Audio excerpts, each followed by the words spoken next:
critical thinking, and the use of the internet. In this video, we will learn about the role of critical thinking while searching on the internet. This includes selecting the relevant information and reflecting on and evaluating sources and messages. The internet, our powerful cloud mind. The internet can be defined as the world's most extensive storage and data source.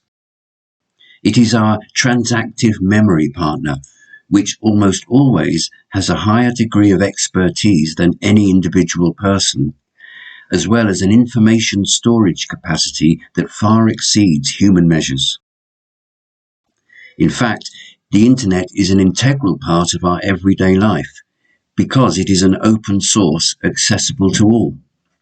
However, it is not subject to any quality control. It is the most dominant electronic mass communication environment with billions of users. Anyone can publish anything. This entails many risks, as well as the responsibility of evaluating the information provided.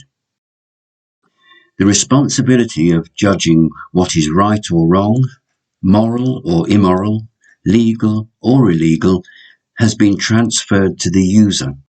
So, developing critical thinking skills to select, handle, and evaluate web-presented information is crucial. While nearly 60% of the world's population uses the internet, media literacy training for all is still missing. At the same time, gaining reliable and accurate knowledge is a rather complicated process in the web environment.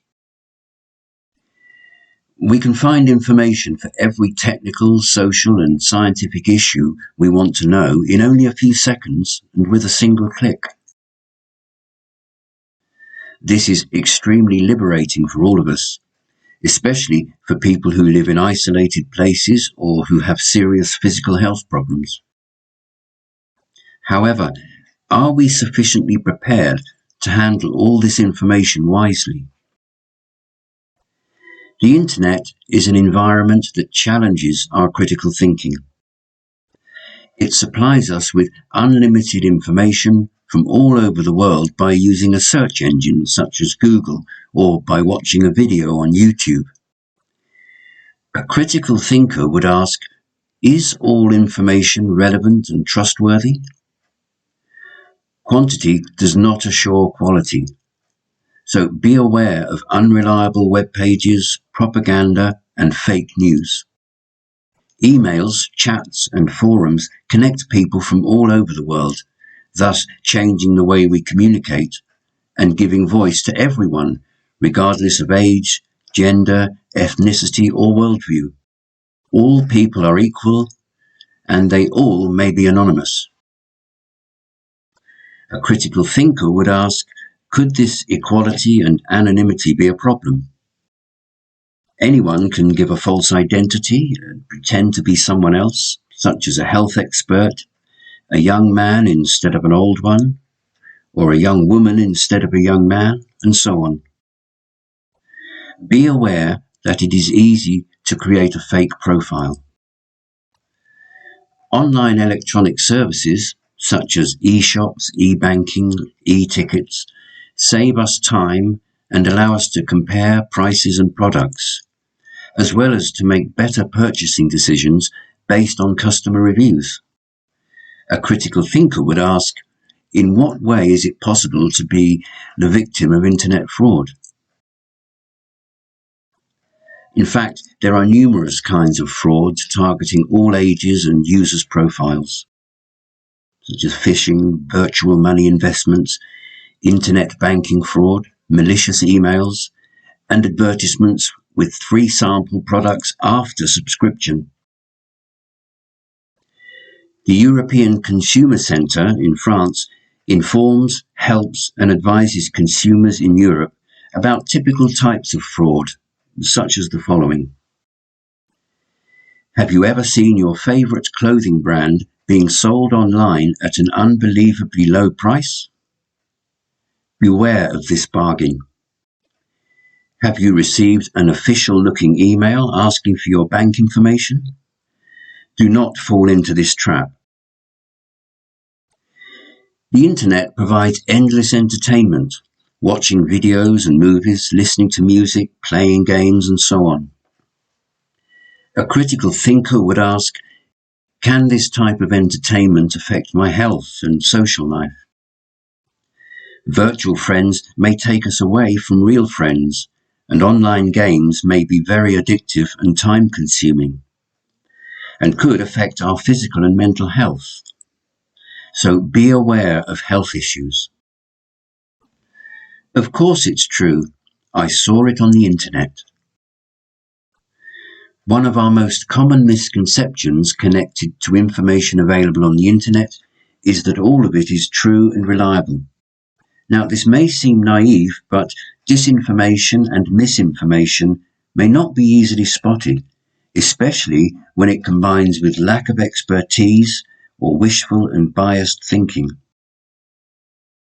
Misinformation is defined as incorrect or misleading information, while disinformation is defined as false information deliberately and often covertly spread, as by the planting of rumours, in order to influence public opinion or obscure the truth.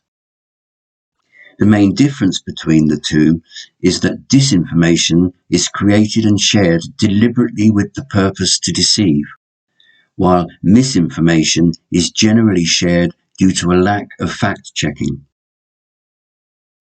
Universities all over the world have websites that inform students and citizens about different types of misinformation on the internet and provide strategies for evaluating online information.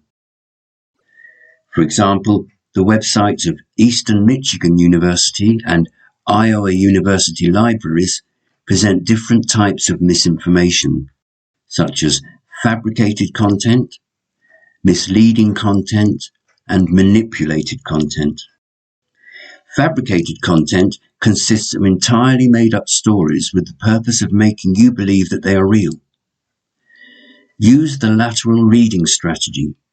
Do some research about the source before deciding whether we should read or listen to it. If no one else mentions the story or the fact, it is probably fabricated. Misleading content is rather difficult to spot, as it is hidden in many real news stories and requires some kind of expertise or subject knowledge to determine whether the information is being misrepresented by the author. So use fact-checking resources like Snopes, PolitiFact, or factcheck.org websites to verify the accuracy of the information. Manipulated content is genuine information, like photos or videos, which are edited or manipulated in such a way as to create a false sense of reality with the purpose of deception. For example, an image to which something has been added or deleted. So don't believe everything you see. Media technology can deceive us via false images, and Photoshop may create multiple realities. If you experience difficulty in believing what you see, it is probably manipulated content. So do a reverse image search to find the origin of the images. There are tools to help us discover the truth, such as Google Reverse Image Search. Be aware that the motives behind misinformation are not always the same. There are commercial, social, or political motives. Misinformation may sometimes harm people directly. Misleading medical advice can be dangerous when the population is not equipped with adequate scientific and media literacy skills. A relatively new research tradition, infodemiology, or the epidemiology of misinformation, has identified the knowledge translation gap between evidence produced by experts and what people do and believe. This gap was more than evidenced during the period of the COVID-19 pandemic. According to research evidence, 57.6% of US participants reported having been exposed to at least one out of 14 different types of misinformation. The most commonly shared vaccine misinformation was that COVID-19 vaccines contain a microchip to track people. The need for online information search literacy skills. Empirical data have shown that neither children nor university students check the reliability of the information they find on the internet. They rarely verify their findings and tend to trust search engines to a large extent. Only few students have been found to question the quality of the presented data. Most rely on the internet as the primary source of information for their academic work.